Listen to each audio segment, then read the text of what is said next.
Are you confident, sir, there'll be peace in Gaza anytime soon?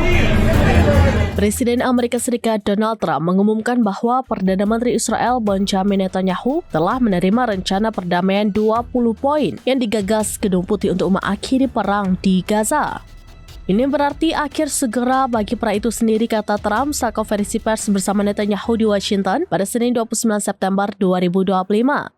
Trump mengatakan rencana itu bisa menjadi akhir segera bagi konflik yang sudah berlangsung sejak serangan Hamas pada 7 Oktober 2023. Ia menyebut sejumlah pemimpin Arab dan Muslim mendukung usulan tersebut, termasuk Arab Saudi, Yordania, Uni Emirat Arab, Qatar, dan Mesir.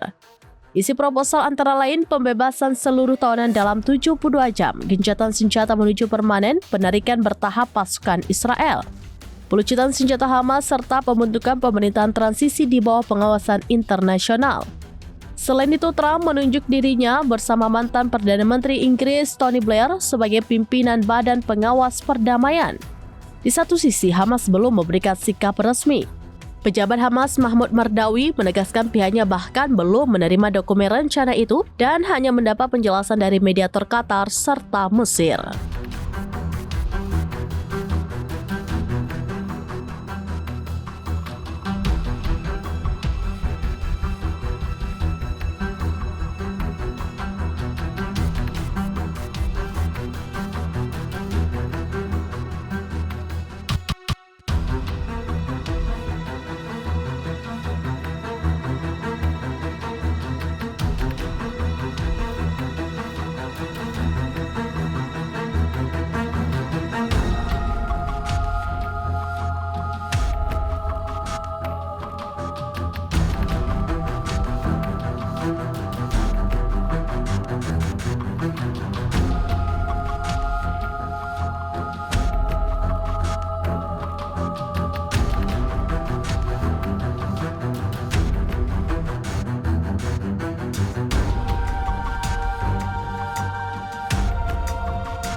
Download Tribun X sekarang, menghadirkan lokal menjadi Indonesia.